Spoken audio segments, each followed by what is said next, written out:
Okay students, welcome back. Today I'm gonna tell you about this chapter number 3, recycling. Let's start the chapter. It is very interesting. Look at this picture. Circle all the things that can be recycled. So plastic is recycled. Sandwich not. Glass of course yes. Newspaper yes. Tomato no. Reading junction. Have you noticed plastic bottles and other plastic materials thrown in drains or floating in the sea or in the river?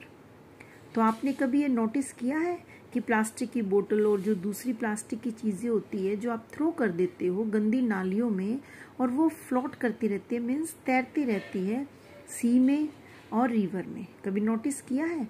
You must have read how waste material harm the environment. तो आपको notice करना चाहिए वो कैसे harm करते हैं हमारे environment को. Do you think it is right to throw them here and there? क्या ये सही है कि उनको इधर उधर डाल देना, ऐसे ही फेंक देना? तो आपको सबसे पहले जो डिफ़िकल्ट वर्ड्स हैं उनके वर्ड मीनिंग लिख लेनी चाहिए. आप हिंदी और इंग्लिश दोनों लैंग्वेज में लिख कर चलिए तो it will be great to you. What would you do if you found an empty plastic bottle? Would you throw it in the dustbin? क्या आप किसी खाली प्लास्टिक की बोतल को डस्टबिन में थ्रो करोगे या इधर उधर फेंक दोगे? Do you have a separate bin for the recyclable waste? क्या आपने रिसाइकलेबल वेस्ट जिसे हम दोबारा नई चीज़ प्रोड्यूस करने के लिए यूज़ कर सकते हैं, ऐसे किसी वेस्ट को किसी बिन में यानी डस्टबिन में थ्रो करोगे अलग से? मीन्स कि दो तरह के वेस्टेज होते हैं हमारे पास. एक ऐसा होता है जिसे हम दोबारा से रिसाइकल करके न्यू चीज़ बना सकते हैं और एक ऐसा होता है जिससे नई थिंग नहीं बन सकती, जस्ट लाइक सैंडविच और टोमेटो. आप इनको दोबारा से नई चीज़ में प्रोड्यूस नहीं कर सकते, लेकिन प्लास्टिक, ग्लास, न्यूज़पेपर इसको कर सकते हो. तो आपको पहले से ही अपने वेस्ट को सेपरेट रखना चाहिए रिसाइकलेबल को. Recycling is the process. अब देखो, ड्रेन्स का मतलब है गंदे पानी की नालियाँ. A hole of dirty water. Floating means तैरती हुई. ठीक है. Recycling is the process where waste material are use to produce a fresh supply of the same material. तो रिसाइकलिंग एक ऐसी प्रोसेस है जिसमें कि हम क्या करते हैं, जो हमारा वेस्टेज होता है ना उसे हम दोबारा से एक नए रूप में बना सकते हैं, उससे एक नई चीज़ प्रोड्यूस कर सकते हैं उसी तरह की.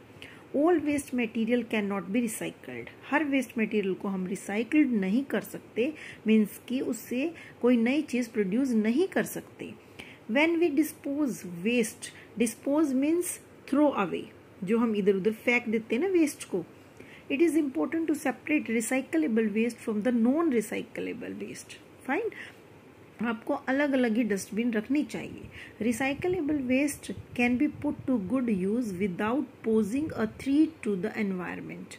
तो क्या होता है, जो रिसाइकलेबल वेस्ट होते हैं ना उनकी वजह से हमारे एनवायरनमेंट में कोई भी डेंजर नहीं होता. तो ऐसी कोई वार्निंग हमें लगती नहीं है. जैसे कि अब आप देख रहे हो कोरोना काल में हमने देखा कि गंदगी की वजह से और ज़्यादा वायरस फैल रहा है.